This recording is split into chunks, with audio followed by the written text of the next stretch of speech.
Hello, it's Amelia from SceneTV.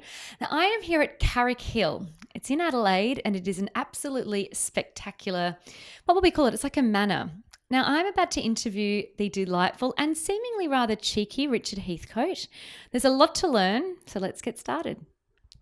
Richard, it's an absolute delight to be here. This is my first time at Carrick Hill and there is so much to see and there is so much to learn. I mean, there's so much going on right now. Tell us a bit about what's happening at this very moment. Well, let's begin with why it's the year of the pearl. Carrick Hill was opened by the Queen in 1986 as a gift from the Haywoods to the people of South Australia. Well, when you've been a part of cultural life for 30 years, you have to have a symbol, and the symbol of happily married life is the pearl. The pearl, and I feel I didn't wear my pearl earrings. Look, to be honest, I don't actually own a pair of pearl earrings, so that's the first problem. But if I did have a pair of pearl earrings, I could have worn them. You could, but you're a gem. Oh, isn't that? I told you he was really sweet. In your own right. Well, and also we've got plenty of pearls here. So if I just on the way out, if you could just. Sadly, they're in oil paintings. Okay, all right. But very famous pearls worthy of you. Oh, you're so sweet. They don't make men like this anymore, do they? Now, so the Queen opened. So she was here 30 years ago. Yes, it was part of South Australia's sequicentenary. Mm-hmm. What does that mean?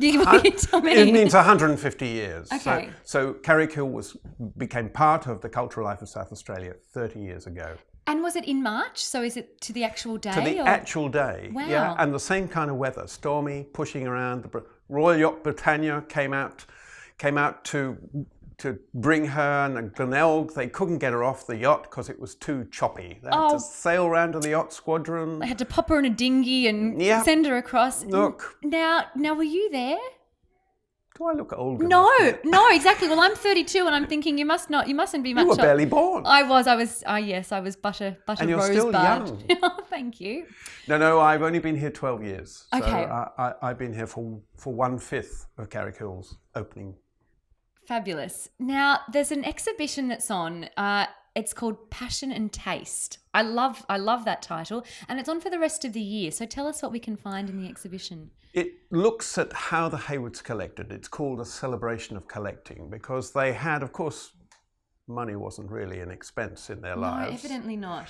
He of course ran John Martin's department store with his brother and was a very innovative and clever businessman. He not only brought us the pageant in 1933, he created the Christmas pageant, which we still have. But he also, whilst he was in the war, he found that he was in charge of all the catering in the Pacific, and he found that an American GI would swap a bottle of whiskey for 2 bottles of Coca-Cola. And he couldn't quite work out what the value equation was. No, nor can I, but But you're a smart woman. I'm sure you follow me, I'll show you where it's going. So after the war, he went to Atlanta in Georgia and he negotiated the first bottling contract for South Australia of Coca-Cola. Southern bottlers. And he was very keen on awards and gongs and prizes. And he got an award for supplying South Australia with 250,000 gallons of Coca-Cola. Wow. And so was that his main sort of source of, fortune? Like, was that one of his... I think he started vintage wine cellars. Okay. He was a businessman. I wouldn't go as far as a wheeler dealer. He was just a very smart guy who, when he saw an idea, he could convert it into a successful business model. But his great passion was John Martin's, the spirit of the state, the store that everybody loved and so many people worked for. Yeah. Yes. But she, of course, was a bar smith, so her money had come from pastoral receipts and from copper. And many of the things in the exhibition are from her family that come down. Wonderful portraits of ladies, grand ladies in pearls with tizzy hair and wonderful frocks like yours. Oh, thank you. Well, there is. I mean, we've just had a little walk through their house, and it's exquisite. There's all this original condition artifacts and furniture, and it's absolutely gorgeous. Makes you tingle, doesn't it? It really does make you tingle. Ooh. Marcus and I were just saying, how do you not just come and have lavish parties here or have Christmas Day here? There's this big grand dining table. Yes, well, we do, of course. Now, how do I get myself an invitation? You just buy a ticket and you can come. Actually, you can be my date tonight if you want. Can I? Can you cope? I've got a wife, is the only thing. Richard, you don't know me, obviously. You know. I'm looking forward to it, though. I'm an open-minded lady of the 21st century. What can I Good. say? Let's return to the Haywoods then, shall we? Yeah, let's return to the Haywoods. Now, they're just behind us here. Yes, here they are. Urs and Bill. Now, they didn't have any children, did they? Sadly, no. So they knew very early in their marriage they couldn't. Yeah. So it seems that they poured a lot of their passion and time and resources into culture, into arts, into establishing this fascinating house that we're currently in. So do they have any family? I know they don't have children, but do they have any family? Oh, yes. Lots of family. And is it a big... So it's both a big the family? Haywoods and the Bath Smiths are still families, both in Adelaide and across Australia, and we link in with them. Tom Bath Smith, who lives in Victoria, has lent us some very extraordinary gold things, just to be different. Wow. Not only pearls, but gold. And Bill and Tom Haywoods are great patrons of our exhibition program and supporting us here. So we're still involved in many, many members of the family who we help when they need to get married or have a party or be part of us. So if this is 30 years, it's the year of the pearl. I'm quite looking forward to the next. Hopefully SceneTV is still going in 30 years and we can come back for the year of the diamond. You've got plenty of years left. So. Maybe, but then I'll actually have a pair of real diamond earrings or even a diamond ring to wear. I think they should buy you some. It would say, not that your performance needs enhancing, but I just think you deserve it. Oh, thank you. Are we watching that, everyone? You feel free to quote this. So what I found really interesting is there isn't a lot, particularly in Australia. We can go to Rome or we can go to Paris and we can see all of that brilliant old antique kind of furniture. Yes. But there's not a lot of that preserved kind of state here in Australia. No, we sweep it away. Families do hang on to things, but things change quickly in Australia. That's one of the great strengths of Carrick Hill. It's a mid-20th century way of living that looked back to Britain.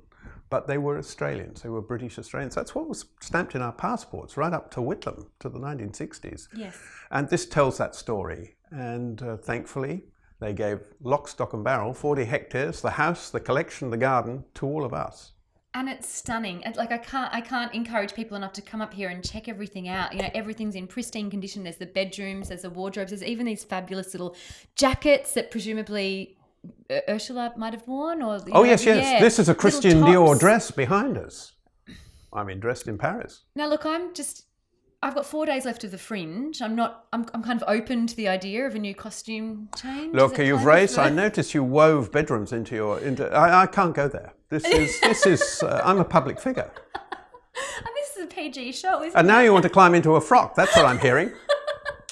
So I'm thinking. Glad we haven't got any pearls. We go from the bar to the piano to then the bedroom to the frock. It's all we can. It's basically. It's a story. It's what we call a narrative. It is a narrative. It reminds me of the kind of place that Cluedo might be set in. There's all these little fabulous nooks and crannies and little, there's a flower room. There's all these little, there's there's a kitchen and there's a kitchen off the kitchen. I hope you're not going to go to Midsummer Murders because, we don't do that. We're a class above that. Oh, but sometimes it's the most classy establishments that bear the most secrets. Oh, you want to go into the cupboard with the skeletons, do you? Richard, you're soon becoming my favourite person. And look tell me a little bit about your outfit. Where did you get that from? Well, you may have guessed from my accent that I've come from another place to be here, but I'm the right kind of person. So at one point in my career, I was a salesman at the Liberty department store. We won't go into why, but I developed a huge passion for Liberty fabrics, which are floral and summery. It was the 60s. Yes. You must forgive us for this. I think I would have been fit right in the 60s, so no need to forgive. I think so too, yeah. So whenever I get a chance to wear florals, out they come. Brilliant. Pocket handkerchiefs, neckties. We won't go any further than that, will we? No. No, we'll just leave the rest to the imagination. Good. So, in terms of what we can come and see throughout the year at the Passion and Taste exhibition, what can people expect? Well, to bring it right to here and now, because the Haywoods loved artists. They loved writers, painters, poets, eccentrics.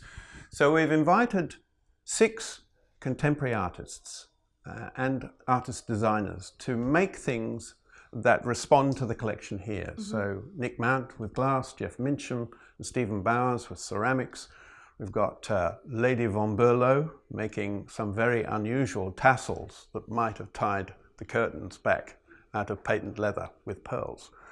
And we have Andrew Bartlett, a joiner, making beautiful Bible boxes that respond to that.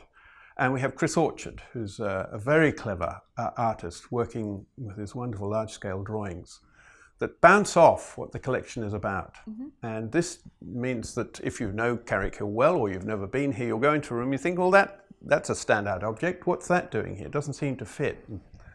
And then you work out why it's there. So, yeah. So Stephen Bowers has made a very large, beautiful teacup and saucer, almost a metre across. It's called the True Blue Alice teacup, and it's in the library.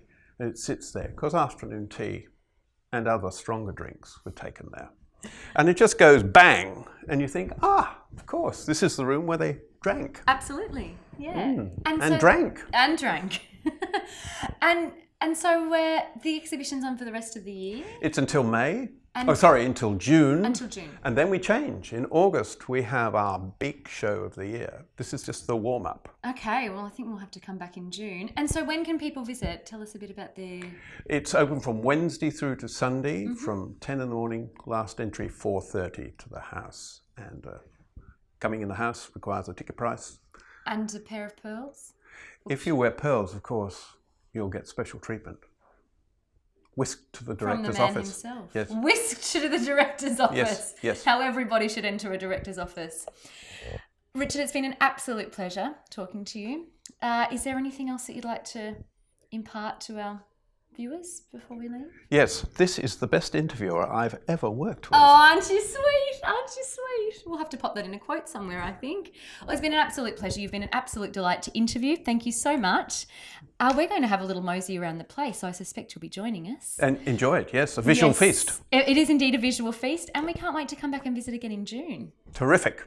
See you then. See you later. Thanks so much for watching SceneTV. Now, I cannot stress how awesome this place is. It's the oldest perfectly preserved place in Adelaide, and it is absolutely exquisite. So come along and check it out. Thanks for tuning in, and we shall see you next time.